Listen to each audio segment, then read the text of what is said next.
एक अधूरा सपना। ये कहानी है अमित की, जो एक साधारण व्यक्ति था। अमित एक आम आदमी था। उसकी दिनचर्या नीरस थी। हर दिन वही पुरानी दिनचर्या, सुबह उठना, ऑफिस जाना, काम करना, थका हुआ घर लौटना, यही उसका जीवन था। कोई उत्साह नहीं, कोई उमंग नहीं। अमित के मन में कई सपने थे, लेकिन वे सपने कहीं खो गए थे। वह एक अच्छी नौकरी करना चाहता था, एक ऐसा काम जो उसे संतुष्टि दे। अपने परिवार को खुश रखना चाहता था, उनके लिए एक बेहतर जीवन बनाना चाहता था। लेकिन जिंदगी की भागम भाग में वह सब भूल गया था। उसकी प्राथमिकताएं बदल गई थीं। उसे बस काम की चिंता सताती रहती थी। हर समय तनाव और चिंता में डूबा रहता था। धीरे धीरे अमित उदास रहने लगा। उसकी आंखों में उदासी साफ झलकती थी। उसे अपने जीवन में खुशी नजर नहीं आती थी।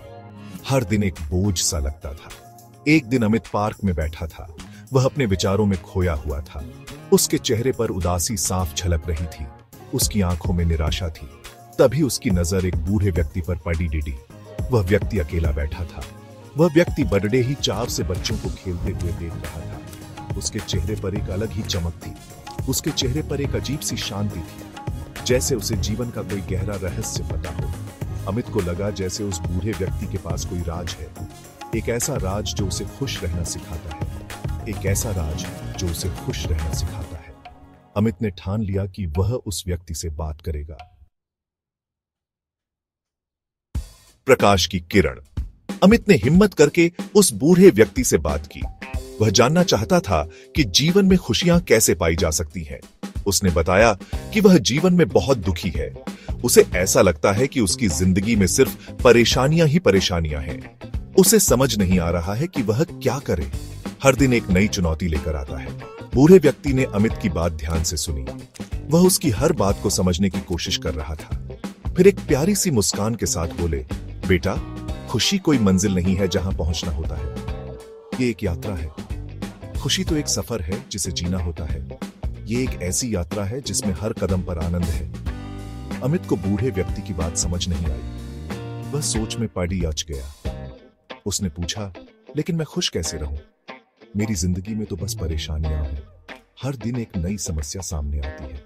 बूढ़े व्यक्ति ने कहा, बेटा, खुशी तुम्हारे अंदर ही है। यह तुम्हारे दृष्टिकोण पर निर्भर करती है। बस तुम उसे पहचान नहीं पा रहे हो। तुम्हें अपने अंदर झांकना होगा। छोटी छोटी चीजों में खुशी ढूंढना सीखो।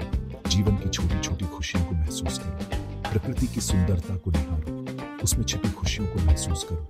अपने परिवार और दोस्तों के साथ समय बिताओ। उनके साथ बिताए पलों में खुशियां ढूंढो। जीवन में जो है उसके लिए आभारी रहो। आभार में भी खुशी छिपी है। अमित को बूढ़े व्यक्ति की बातें समझ आने लगी थी। उसे एहसास हुआ कि वह खुद को खुश रहने से रोक रहा है। उसे एहसास हुआ कि खुशियां उसके आसपास ही हैं, बस उसे उन्हें पहचानना है। खुशियों की राह पर। यह कहानी है अमित की, जिसने अपनी जिंदगी में खुशियों की तलाश में एक नया सफर शुरू किया।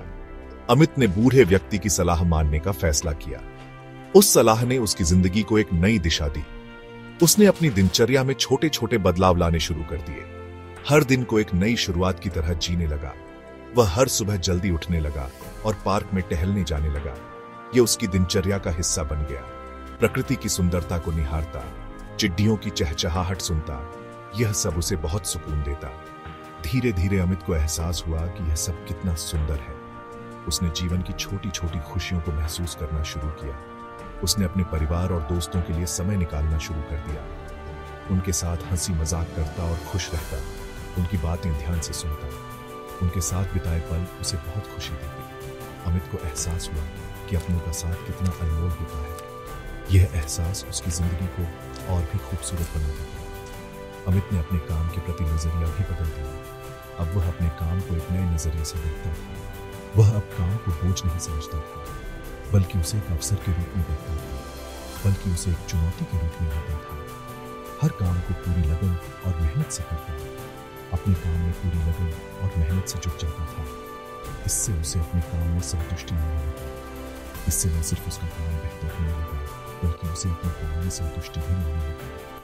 अमित की जिंदगी अब खुशियों से भर गई थी। नया जीवन, नई उमंग। धीरे धीरे अमित की जिंदगी बदलने लगी। उसके चेहरे पर मुस्कान वापस आ गई थी। वह पहले से ज्यादा खुश और संतुष्ट रहने लगा था। उसे एहसास हुआ कि खुशी कोई मंजिल नहीं है, बल्कि एक सफर है। एक ऐसा सफर जिसे छोटी छोटी खुशियों के साथ जीना चाहिए। अमित अब पहले जैसा उदास और निराश नहीं था। उसने अपनी जिंदगी को नए सिरे से जीना शुरू कर दिया था। वह हर पल को खुशी से जीने लगा था। अमित अब दूसरों की मदद करने में भी खुशी महसूस करता था। वह जानता था कि खुशी बांटने से बढ़ती है। वह अपने आसपास के लोगों को खुश देखकर खुद भी खुश होता था। उसने अपनी कहानी से दूसरों को भी प्रेरित किया। उन्हें बताया कि कैसे छोटे छोटे बदलावों से जीवन में खुशियां लाई जा सकती हैं। छोटी सी कोशिश, बड़ी खुशी। अमित की कहानी हमें सिखाती है कि खुशी हमारे आसपास ही है, बस हमें उसे पहचानने की जरूरत है। हमें अपनी सोच सकारात्मक रखनी चाहिए। छोटी छोटी चीजों में खुशी ढूंढनी चाहिए। अपने परिवार और दोस्तों के साथ समय बिताना चाहिए। जीवन में जो है उसके लिए आभारी रहना चाहिए। यदि हम ऐसा करेंगे तो हम भी अमित की तरह अपनी जिंदगी को खुशहाल बना सकते हैं।